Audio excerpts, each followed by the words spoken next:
Assalamualaikum warahmatullahi wabarakatuh. Shalom. Perkenalkan, nama saya Mona Lisa Penggalang dengan NIM 220305502133. Baik, di sini saya akan menjelaskan tentang fase dan tata laksana gizi buruk balita. Adapun dua pembahasan, yang pertama menjelaskan 4 fase perawatan dan pengobatan gizi buruk pada balita. Yang kedua menjelaskan 10 tata laksana gizi buruk pada balita rawat jalan. Gizi buruk adalah kondisi ketika asupan makanan seseorang tidak sesuai dengan nutrisi yang dibutuhkan, sehingga menyebabkan rendahnya berat badan. Gizi buruk berbeda dengan stunting, meskipun keduanya saling berkaitan dan bisa menunjukkan kekurangan gizi kronis. Sedangkan gizi buruk mengarah pada kekurangan gizi akut.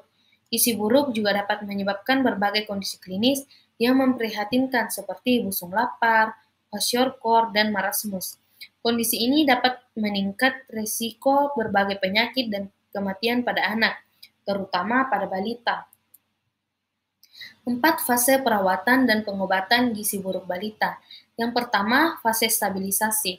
Fase stabilisasi merupakan fase awal perawatan yang umumnya berlangsung 1-2 hari, tetapi dapat berlanjut sampai 1 minggu sesuai kondisi klinis anak.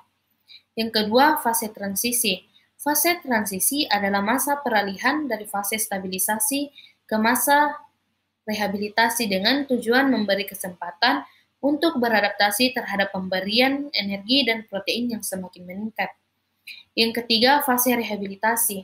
Fase rehabilitasi ini dapat diberikan layanan jalan maupun rawat inap. Fase ini adalah pemberian makanan untuk tumbuh kejar. Dan yang terakhir, fase tindak lanjut. Pada fase ini merupakan lanjutan pemberian makanan untuk tumbuh kejar dengan pemberian makanan keluarga dan pemberian makanan tambahan pemulihan. Tata laksana gizi buruk pada balita rawat jalan. Rawat jalan untuk balita gizi buruk adalah layanan yang diberikan fasilitas kesehatan tingkat pertama, seperti puskesmas, untuk balita 6-59 bulan yang mengalami gizi buruk tanpa komplikasi.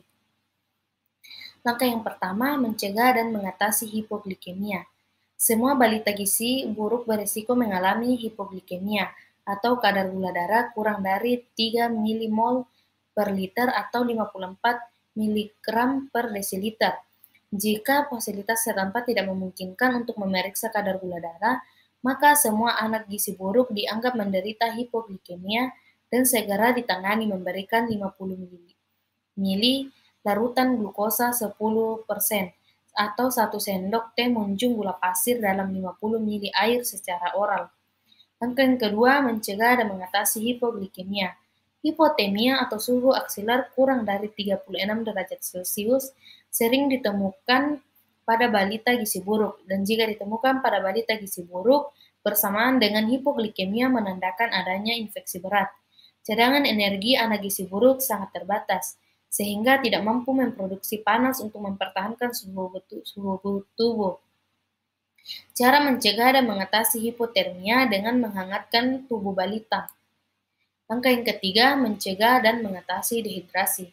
Dehidrasi dan derajat dehidrasi pada balita gizi buruk sulit ditegakkan secara akurat dengan tanda atau gejala klinis. Semua balita gizi buruk dengan diare atau penurunan jumlah urin dianggap mengalami dehidrasi, pada dehidrasi ringan maupun sedang, tapi tetap mengupayakan memberikan terapi dehidrasi oral. Apabila tidak mungkin secara oral, cairan diberikan melalui pipa nasogastrik sampai anak bisa minum. Gunakan larutan oralit standar yang telah dimodifikasi dengan mengurangi natrium dan menambah kalium yang lebih dikenal dengan resomal. Langkah yang keempat, memperbaiki gangguan keseimbangan elektrolit. Pada anak gizi buruk terjadi gangguan keseimbangan cairan, elektrolit, dan mineral. Untuk mengatasi gangguan keseimbangan elektrolit, diberikan mineral mix yang ditambahkan ke dalam formula WHO dan resomal. Tubuh anak gizi buruk relatif mengandung kadar natrium lebih tinggi dan kalium lebih rendah dibandingkan anak normal. Jangan obati edema dengan diuretikum. Pemberian natrium berlebih dapat menyebabkan kematian. Langkah yang kelima, mengobati infeksi.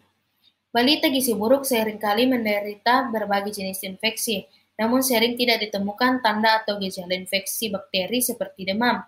Karena itu, semua balita gizi buruk dianggap menderita infeksi pada saat datang ke fasilitas kesehatan dan akan segera diberikan antibiotik.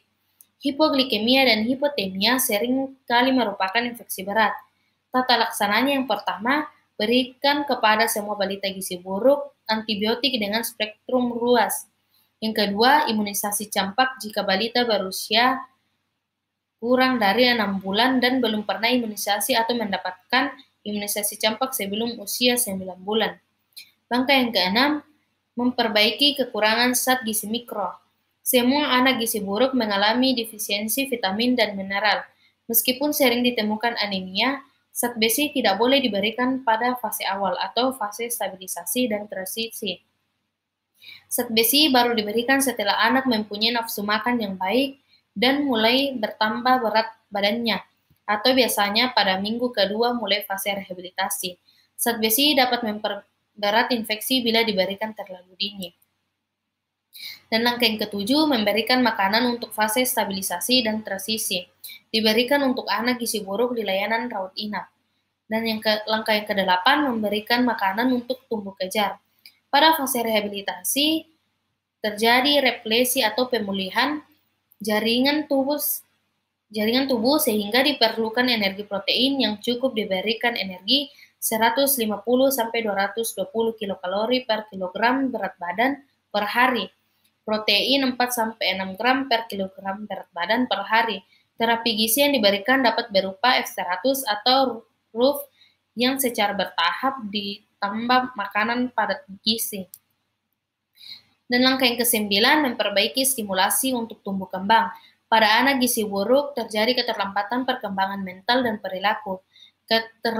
Keterlibatan keluarga, terutama ibu, sangat diperlukan dalam memberikan stimulasi untuk tumbuh kembang anak.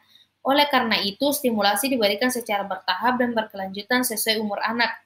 Terdapat 4 aspek kemampuan dasar anak, yaitu kemampuan gerak kasar, kemampuan gerak halus, kemampuan bicara dan bahasa, kemampuan bersosialisasi, dan kemandirian. Dan yang terakhir, langkah ke-10, mempersiapkan untuk tindak lanjut di rumah. Persiapan untuk tindak lanjut di rumah dapat dilakukan sejak anak dirawat inap. Misalnya melibatkan ibu dalam kegiatan merawat anak. Kriteria sembuh dari gizi buruk apabila berat badan per tinggi badan atau berat badan per panjang badan kurang dari min 2 standar deviasi serta lila kurang dari 12,5 cm dan tidak ada pitting endema bilateral. Sekian yang dapat saya sampaikan. Terima kasih.